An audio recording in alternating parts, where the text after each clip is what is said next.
प्यारे बच्चों, आज जिस पोएम के बारे में हम बात करने वाले हैं उसका नाम है the lake oil of Innisfree. यह एक गीत है। इसमें कवि इनिसफ्री जो कि एक जगह है उसकी शांति के प्रति अपनी लालसा को प्रकट करता है। The poet has expressed his longing for the peace and tranquility of Innisfree where he spent his childhood. इस पोएम की रचना की है एक Irish poet William Butler Yeats ने, जो कि 20वीं सदी में साहित्य के क्षेत्र में एक चर्चित चेहरे थे। इनका जन्म 1865 में हुआ और इनका निधन 1939 में। ये 2 बार सीनेटर भी रहे। पोएम शुरू करने से पहले इस पोएम में आए हुए कुछ नए शब्दों के बारे में जानते हैं। वोटल्स होते हैं twisted sticks for making fancies और वॉल्स, दीवार या बाड़ बनाने के लिए प्रयोग की जाने वाली लकड़ियाँ। नेक्स्ट है ग्लेड। ग्लेड यानी कि ओपन स्पेस, खुली जगह, खुला स्थान। Next dropping. ड्रॉपिंग से यहाँ आशय है फॉलिंग इन ड्रॉप्स यानी बूंद बूंद गिरना। ग्लीमर यानी जगमगाना, चमकना, टिमटिमाना। लिनेट ये है यहाँ एक small brown and grey colour bird होता है जिसकी एक शॉर्ट बीक होती है यानी कि छोटी चोंच होती है। लैपिंग से अर्थ है जेंटल साउंड ऑफ वाटर, पानी की मधुर आवाज़। पेवमेंट्स आमतौर पे एक पाथ होता है, पाथ विद हार्ड सरफेस। आमतौर पे जो रोड के दोनों तरफ पाया जाता है, रोड के दोनों तरफ जो पटरी होती है वो पेवमेंट है। आइए अब पोएम देखते हैं। I will arise and go now and go to Innisfree and a small cabin built there of clay and bottles made. 9 bean rows will I have there, a hive for the honeybee, and live alone in the bee loud glade. I will arise and go now and go to Innisfree.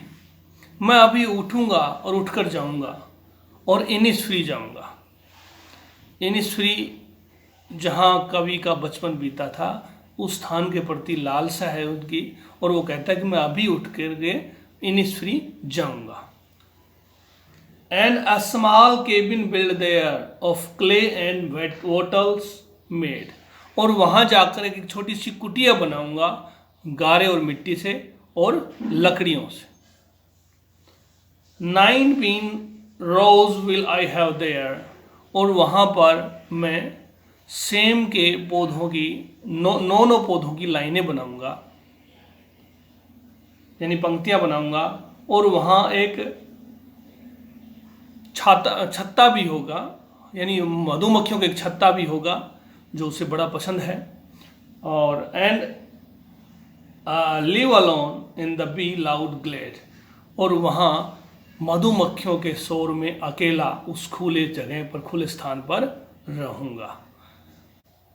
Next, and I shall have some peace there, for peace comes dropping slow, dropping from the veils of the morning to where the cricket sings, there midnight's all a glimmer and noon a purple glow, an evening full of the linnet's wings. And I shall have some peace there, और वहाँ मुझे शांति मिलेगी।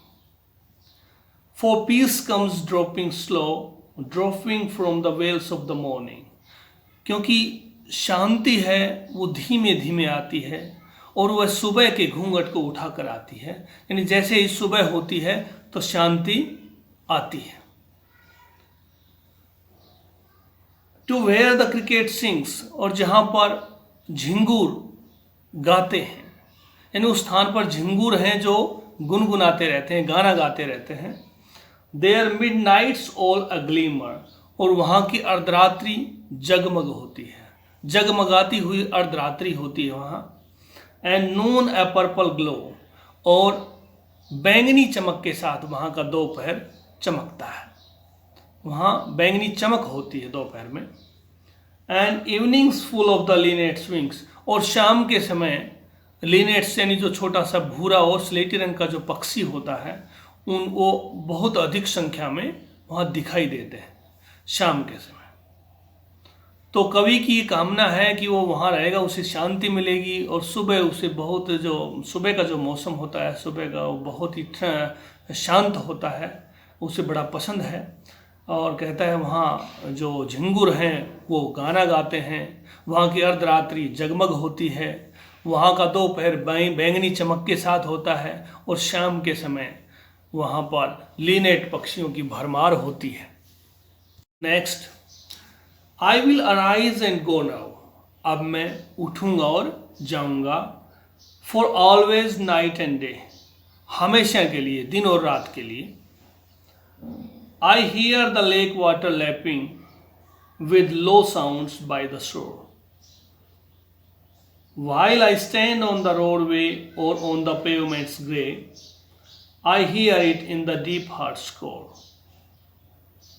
कवि कहता है कि I will arise and go, कि मैं अभी उठूंगा और जाऊंगा।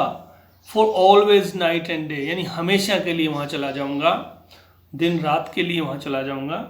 I hear the lake water lapping with low sound by the shore, वहाँ मैं पानी की मधुर आवाज़ को तट से टकराते हुए, जो पद पैदा होने वाली जो मधुर आवाज़ है उसको रोड पर खड़ा होकर के सुनता हूँ, सड़क पर खड़ा होकर सुनता हूँ, या फिर पटरी पर खड़ा होकर के, और ऑन द पेवमेंट्स ग्रे, यानी स्लेटी रंग की जो पटरी है वहाँ खड़ा होकर के मैं सुनता हूँ। I hear it in the deep hearts core, मैं इसे अपने दिल की गहराई से सुनता हूँ, महसूस करता हूँ। यानी कवि की ये इच्छा है कि वो वहाँ जाए और वहाँ हमेशा के लिए रहे, और कहता है जब वहाँ पानी के समुद्र किनारे आकर टकराने की, तट पर आकर टकराने की जो मधुर आवाज़ होगी वो उसे सुनना अच्छा लगता है, वह उसे सुनता है। और कहता है ये मैं एक सड़क पर खड़ा होकर के या पटरी पर खड़ा होकर के सुनता हूँ या सुनूंगा, और ये कहता है मुझे दिल की गहराई से ये आवाज़ सुनाई देती है। तो इस तरह से कवि की अपनी कामना है कि वो अपने बचपन के स्थान पर, जहाँ पर उसका बचपन बीता था, वहाँ जाए, और वहाँ की शांति उसे बड़ा पसंद है, और उस शांत वातावरण में वो अपनी कुटिया बनाकर रहना चाहता है। तो अभी आपकी समझ में ये आ गई होगी ये कविता। अब इस कविता से संबंधित हम प्रश्न करेंगे। आइए अब हम इस पोएम से जुड़े प्रश्न देखते हैं। पहला प्रश्न इस प्रकार है, What kind of place is Innisfree? Innisfree is a beautiful and lovely island. Innisfree एक सुंदर और प्यारा द्वीप है। It is a place of natural beauty and peace. यह प्राकृतिक सुंदरता और शांति की जगह है। Next question. What three things does the poet want to do when he goes back? वो कौन सी तीन चीजें हैं जो कवि वापस जाने के बाद करना चाहता है? He wants to build a small cabin with clay and wattles. He wants to plant 9 bean rows, and he wants to have a hive for honeybees.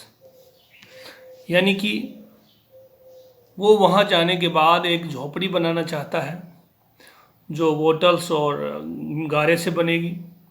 वह मधुमक्खियों के लिए एक छत्ता बनाना चाहता है, और वह चाहता है कि 9 पौधों की लाइनें बने, सेम के पौधों की। What does he hear in his heart's core even when he is far away from Innisfree? The poet hears the lake water lapping against the shore in his heart's core. कवि अपने हृदय की गहराई से झील के पानी को तट से टकराते हुए सुनता है। What does the poet hear and see when he visits that land, and what is its effect on him? At midnight, the poet sees the whole island glimmering. अर्धरात्रि को कवि सारे द्वीप को चमकता हुआ देखता है। He hears the sweet music of a cricket. वह झिंगुर के मधुर गीत को सुनता है। He also sees linnets flying and making noises in the evening sky. वह लिनेट्स को शाम के समय आकाश में शोर करते हुए और उड़ते देखता है। He feels peace in his heart. वह अपने दिल से शांति महसूस करता है। You think Innisfree is a place or a state of mind?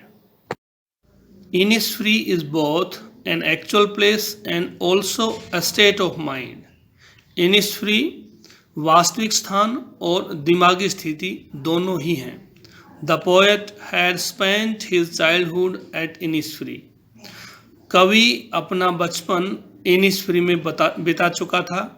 He lives in a big city which is far away from the natural beauty of Innisfree. वह एक बड़े शहर में रहता है जो इनिसफ्री की वास्तविक सुंदरता से बहुत दूर है। Now he wants to go back and live at Innisfree. अब वो वापस जा कर के इनिसफ्री में रहना चाहता है।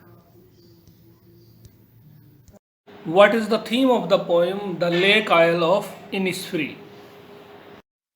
In this poem, the poet says that he is fed up with his present life.